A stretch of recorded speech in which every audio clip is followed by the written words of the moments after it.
Hi, everybody. Welcome to PCS 101. This is for our class for Thursday, September 25th, where we are nearing up finishing the major portions of the textbook to help you prepare for your first speech, though the reality is that this will help you prepare for all of your speeches. And do note that what would normally be our next class, Thursday the 2nd, I am going to be out of town. I will be posting this on Moodle. So there is no class meeting. You basically have that class to work on your speech or speeches. Obviously, you're working on speech number 1, the autobiographical speech, where you have 5 minutes to introduce yourself, in effect, to your audience, your peers. And I've suggested that if you're not necessarily sure how to proceed, you might want to talk about education. However, you can also do a life overview, or you could perhaps focus on a particular time period or a particular element. And that our second speech, the informative speech, will be a 10-minute speech where you teach us about something. You may want to teach us about something that you discuss in your autobiographical speech. Not that you're required to do so. And your final speech, your final graded speech, I should say, and that is your persuasive speech. You're trying to convince us of something, and you have 15 minutes in which to do that. And again, you might want to address a topic that you had discussed in your first or second speech, or not. But certainly, you can view this period of time that I'm out of town as an opportunity for you to catch up with all the readings if you haven't already done so, and also to work on your upcoming speeches. So, in terms of the autobiographical speech, I wanted to talk about 3 chapters: organizing and outlining, which you will need to do for not just the autobiographical, but for all the speeches. Introductions, conclusions, and transitions, chapter 9. Same idea, you would need to do that for all of the speeches. And lastly, language. And the idea behind language is that you have more latitude than you would if, let's say, you were writing, because you're giving a speech within the moment. So that also is applicable to all 3 speeches. So if you're curious as to how I go about outlining, just look at the notes below, and you'll see that what I do is I divide things up into main topics and subtopics, and then points underneath that, keywords and phrases, so that I can still maintain eye contact with the camera. And you could, if you so wanted to, put in stage directions.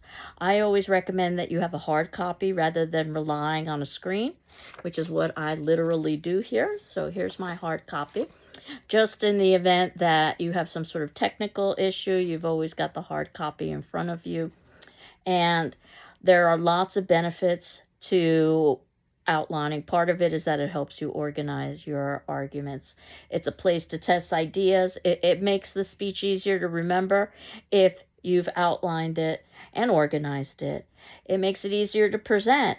It even increases your credibility because it's easier for you to present and to remember the information, which also makes you more persuasive. And it certainly lowers frustration as well. So, the thesis, and this might sound familiar if you've taken a Comp 1 class, which is a prerequisite for this course because there are lots of parallels in writing a paper and putting together a speech. You have your thesis, that's your central idea, what the main point of the speech is going to be. I've provided you with the topic, so speech number 1, your topic is autobiographical, but you need to come up with your thesis, what it is specifically you're going to be talking about. And then you need to come up with an organizational plan. And all speeches fall into intro, body, and conclusion. A beginning, middle, and end, which is true of an academic paper. But as I'm sure you have found with writing academic papers, there are lots of different ways that you can organize your material. There is no one best way. However, some suggestions, and you might have utilized this in the past: chronological time order works very nicely, particularly if you're describing how to do something so that you can talk about it in steps. Topical or categories, which is also a very common method for organization. And in fact, you might even want to put those topics in order of importance. You can begin with the most important. So you've got the strongest argument up first, so you capture your audience's attention. But you do risk that as the speech progresses and your arguments aren't as strong, you might lose your audience. You can do it the other way around, that you can start with your weaker arguments and then end with your most important argument. But the risk you run there is, are you able to keep your audience's attention for the course of the speech until you get to the end? So again, both have pros and cons. It's a matter of preference. Spatial, so you're describing location, and this works very nicely if you're talking about a locale. And I oftentimes liken this to a real estate agent who's trying to sell a piece of property. And obviously, the property will dictate how they sell that piece of property, but so will their customers, and so will the realtor's individual preference. So perhaps you do want to talk about that property from a chronological perspective, particularly if it's very old and it has a long history. And maybe even if it's very new and it's new construction. I don't know if that would be the most effective way to put together your argument if you had a property that was neither new nor old, something like 40 years, let's say. And of course, you can also put your arguments in topical order, that there are three things that you wanted to focus on in terms of this piece of property: the price, the location, and the renovations made. And in fact, you could even organize those in order of importance, which is sometimes subjective. So for some of your clients, the price is the most important. For other of your clients, perhaps it's the renovations that are the most important. And spatially, you could describe that property. Then when you walk in, immediately to your right is a door that leads to the garage. Immediately to the left is the living room. Immediately in front of you is a small staircase that would lead to the kitchen, and so forth and so on. Now, you've never been in this property, but I'm describing what it looks like to you. So even talking about relationships, how things are connected to one another, is another organizational pattern. And you can mix and match. The idea is that it makes sense to the average audience. It makes sense to the average reader. It makes sense to the average viewer. So I do have some suggestions about ways to capture attention. Talking about that which is familiar oftentimes is a useful technique for a audience member to understand or to have investment in the topic in which you are discussing. Inquiry order, question answer. And the idea is that you provide the answer, or that the answer is obvious. You've asked a rhetorical question. In other words, a question that doesn't require an answer. Though you never know how audiences will respond. I thought in my early days of teaching, I was asking a rhetorical question about a Shakespearean play, Midsummer Night's Dream, that you might be familiar with, where the characters fall in and out of love with one another, in part because of magical spells. And one of the characters, the Fairy Queen, who is basically the most beautiful character of all, falls in love with the basis character in the play. His name is Bottom. He's aptly named. He is a laborer, he's an idiot, and he also has been transformed into a donkey, an ass, through magic. And if viewers and audiences struggle as to how, even under the influence of magic, a fairy queen could fall in love with an ass, my question, which I thought was rhetorical, that I asked my students is, well, how many of us have fallen in love with an ass? And I actually had students who wanted to answer that question, and perhaps rightly so, because it was indicating how Shakespeare is about timeless and universal themes. So, of course, you aren't going to be speaking to a live audience. You're going to be recording yourself, much like I am now. But certainly, if you can anticipate the sorts of questions that an audience might have and address them, then ultimately your speech will be more effective. Asking questions or even offering quotations. Of course, the quote has to be relevant to the topic.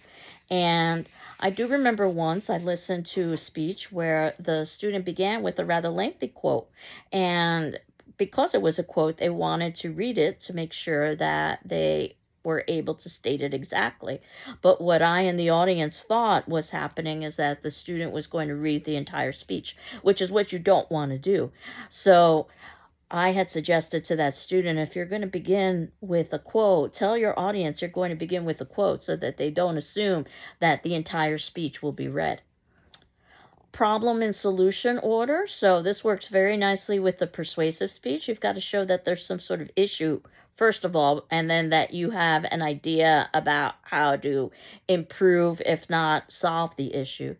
And even process of elimination, you discuss all of the options, and then the one that you're left with is the one you go with. And once again, you can mix and match both of these.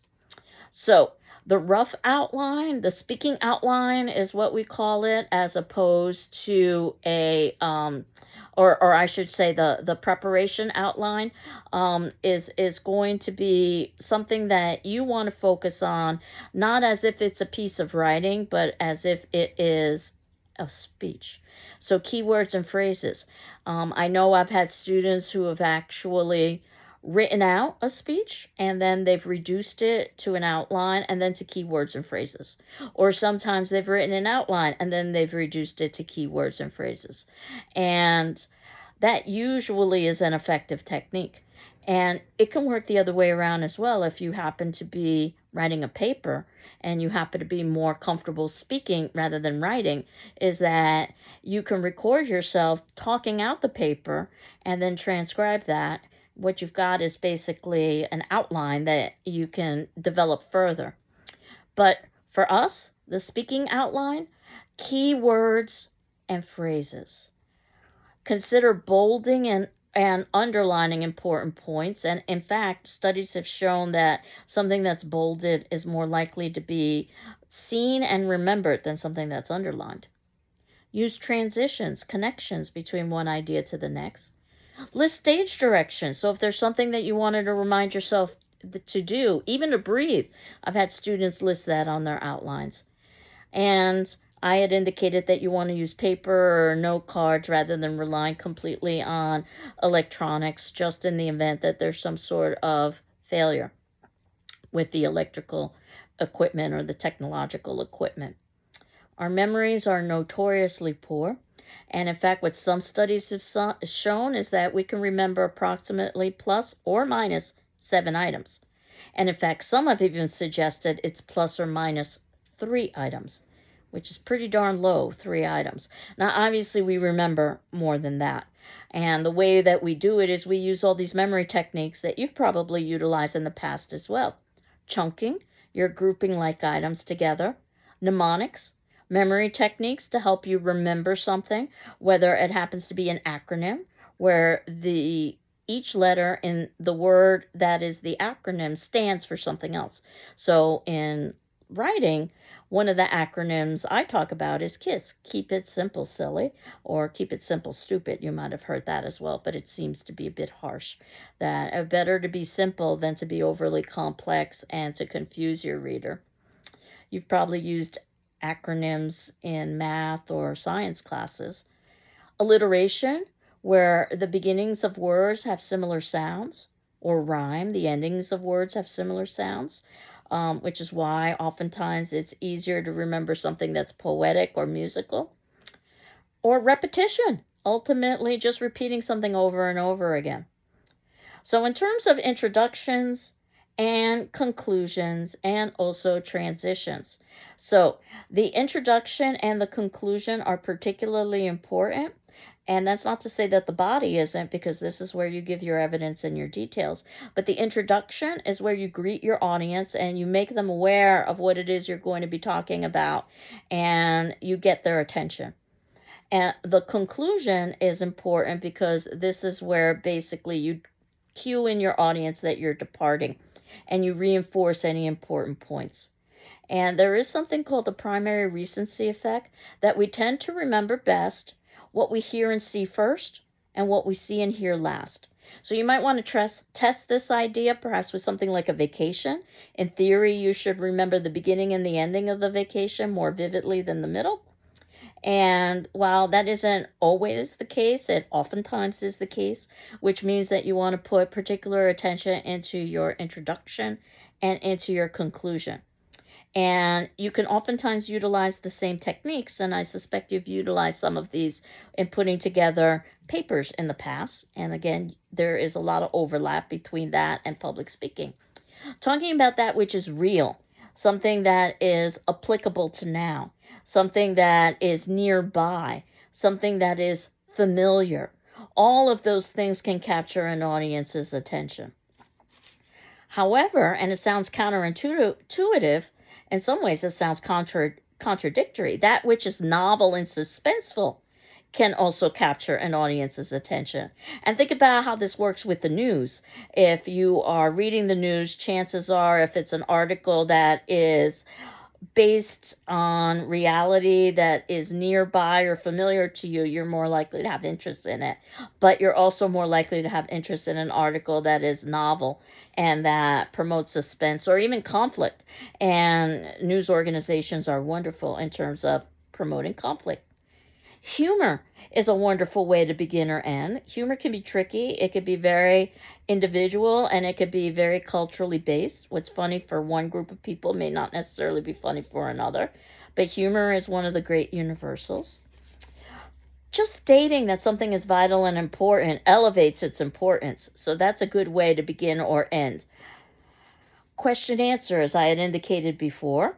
But again, you want to provide the answer or make sure that the answer is obvious.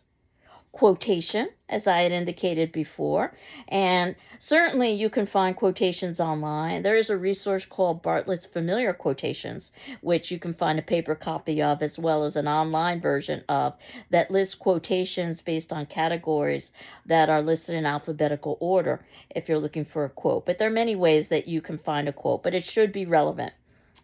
Storytelling and illustration. People love stories, but again, it should be relevant. And again, you don't want to lose control of the speech, that your entire speech ends up being a story. Personal references and intentions. And the first speech is basically about you, and that's very deliberate. And while you might think that there is an interest in it, just the fact that we all share the same class means there's embedded interest in who our classmates are.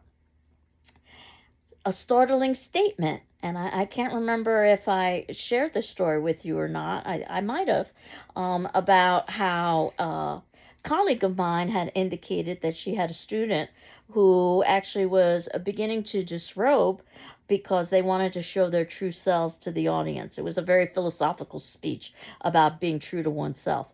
And might I suggest that that kind of startling action would not be effective when you are thinking about the context of an academic situation. A startling statement that did work, and it happened to me and not a colleague, actually was, and again, I can't remember if I told this story, so please forgive me. And it was during a break of a face-to-face class. And during the break, as we were all absorbed in our own business, one of the students in the back of the room began to cough, and it looked like they were beginning to choke. And I remember this very clearly to this day, where I began running through my mind, do I call public safety? Can I get to the student in time to perform the Heimlich maneuver? I wasn't even able to leave my desk at that point before another student intervened and performed the Heimlich maneuver, and out popped a piece of paper. It was quite surreal. The person who had performed the Heimlich maneuver calmly walked to the front of the class. It turns out it was their turn after the break to deliver their speech, and informed us that what we had just witnessed was a simulation. But if it had been real, would we have known what to do? And the topic of their speech was the Heimlich maneuver. And it was brilliant. I'll never forget it. Obviously, we all had investment now in a subject that could be kind of dry, the Heimlich maneuver. All of it had been planned ahead of time. This was a friend of the students who had pretended to choke. And yes, things could have gone wrong. Somebody else might have gone to the, quote, choking victim, unquote, perform the Heimlich, and when it's performed correctly, can actually bruise, even break ribs. And certainly the student, I suppose, might have begun choking for real on that piece of paper. And of course, the person who was going to deliver the speech might have never realized that and just pretended to perform the Heimlich. But obviously nothing went wrong because I'm telling this story now, and it was a wonderful example of how you can startle an audience into engagement. but you need to exercise caution when you're doing something like that. Forecasting, in other words, telling the audience what you plan on talking about it, and then summarizing it after the fact. Or even issuing a challenge, and this is something that can be quite effective with a persuasive speech when you want your audience to do something. There are even some graphics in our textbook on page 129, for instance, that will talk a little bit about introductions and conclusions. But in the end, you can mix and match. And then lastly, I wanted to talk about language, that we are focused on an oral style of language, not the written style of language. So the kind of language that we're focused on with delivering a speech is it's conversational, which means we have simpler vocabulary. We have shorter sentences. It's much less formal. And you do want to be simple and restate probably more than you would in a piece of academic writing or formal writing. Now, there are advanced techniques that you can utilize, things like definitions, which seem fairly straightforward, that you're giving the dictionary definition of a word. That actually is called the denotation. But also, words have associations with them.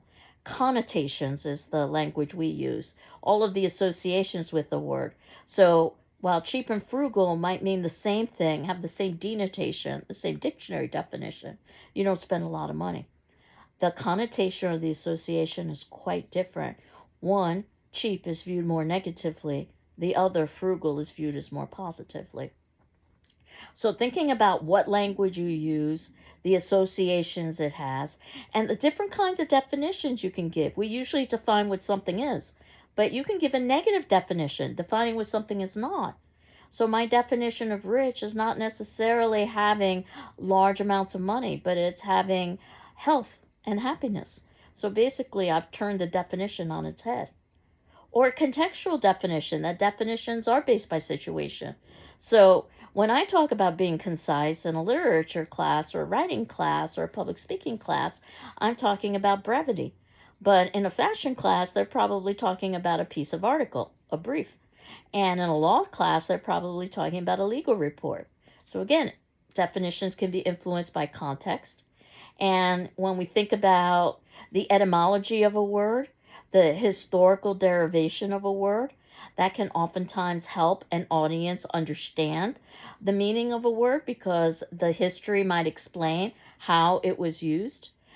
You can give examples as definitions or even comparisons as definitions. And some of the advanced techniques, when we think about the great speeches of our time, for instance, Martin Luther King's I Have a Dream, which is oftentimes ranked in the best of lists in the top 5 or so. Utilizing imagery, so anything that's sensory and that helps with visualization. A metaphor, comparing two dissimilar things without using like or as. If you use like or as, then that happens to be a a metaphor is comparing two dissimilar things without using like or as. If you use like or as, that's a simile. And the idea behind both of these is that you oftentimes see these techniques in literature. And there's nothing to preclude you from using that, let's say, in an oral situation, but just know that it requires thought and effort, and we're just at the beginning stages of public speaking. There is no expectation to create a speech like Martin Luther King's I Have a Dream, though you can certainly aspire to something like that. I do remember hearing a speech a while back about a student using a very interesting metaphor, comparing herself to the color red. And she didn't say that she was like the color red. She said she was red. And she listed some of the qualities associated with red, passion and danger and so forth, and discussed how they related to her. So it was a very clever speech. However, as the speech progressed, she began to lose control of that metaphor, which can sometimes happen. So the connection seemed to be less obvious between Red and her personality, so much so that she ended up talking about the terminals of a car battery, and everyone was rather confused by that. So you need to be careful when you're utilizing these techniques. Things like rhyme, when words end in similar sounds, or alliteration, they begin with similar sounds. Again, think about some of the great speeches and will oftentimes utilize these poetic techniques. So I just say that not because I expect that of you, but I just wanted you to tuck that in the back of your head as you become more comfortable with public speaking, that you can really play with language. But the important piece is to be as conversational as possible. You aren't reading your speech, which would be appropriate in some situations. Let's say if it was a highly formal speech where there was little or no room for error, a television broadcast, a political address, let's say. And there could be the opportunity for you to memorize a short speech. Again, a very highly formal event. Let's say something like a wedding where you were giving a toast to an audience. But basically, what we're doing is called extemporaneous speaking. And this is what the Toastmasters video was talking about that we began our semester with. That you have planned what it is you're going to be talking about, much like you might plan an important conversation with someone. But of course, you want to have a certain level of spontaneity so that you can adapt based on the situation, and that you can also maintain a certain level of informality so that you can have eye contact and body language and all of the rest. So, some things to consider in terms of language and tone. You always want to be audience centered. You want to try to think about what is appropriate for the audience and for the situation. And whenever you can use neutral terms, culturally sensitive terms, inclusive terms, and I understand that it's probably easier to do that in writing than it is with speaking. I know that I oftentimes ask, has a mailman arrived? And I know very well I should be saying postal carrier, which is what I would write out, but old habits die hard. So I just ask you to be aware. If ultimately you are so anxious about the language that you're using that you're unable to communicate, then you've defeated the purpose of oral communication. But whenever you can be culturally aware and talk about your postal carrier, then the better off you are. So, what I've got for you today to do is to watch 3 sample autobiographical speeches from students like yourselves. And these speeches were posted on YouTube, so I'm assuming that they are available for public consumption, and because there aren't any privacy settings on them. And remember, these speeches were not delivered for my class or for GCC. So, first of all, you don't have to worry that one of your speeches would end up as a class example. But secondly, more importantly, you are following criteria that these speakers may not have necessarily had to follow. For instance, length, where I've indicated that you want to be approximately 5 minutes, give or take a little bit on either end. So, the sample autobiographical speeches you're going to be viewing may be longer or shorter than that, and we couldn't necessarily critique them about that. But other things, like their introductions, their body, their conclusion, their eye contact, all of those things are things that we can evaluate. And these 3 autobiographical speeches will perhaps inspire you as to different ways that you could go about or not go about delivering your autobiographical speech. What our attendance question will be, and that'll be due Saturday, the 27th. And again, if you need additional time, please let me know, and I'll be happy to grant that to you. For you to list one strength and one weakness from each of these sample autobiographical speeches. And as you know, you're not required to respond to your classmates, but you're certainly encouraged to, much like you would be encouraged to participate in class, though you're not necessarily required to in a face-to-face class. What you are required to do is to read your classmates' responses and my responses in turn. That would give you a good overview and idea of what it is that we would be doing in a class discussion about these speeches if we were meeting in a face-to-face class. And again, to remind you, again, next Thursday, but I will also have this posted on our Moodle. It is listed as a speech preparation day where you can work on your speeches and also catch up with reading, because I am going to be out of town, but we will reconvene the following week after that. So I hope you're doing well. I'm doing well, and we will continue on next week. And I leave you with watching your 3 autobiographical sample speeches. Take care. Bye-bye.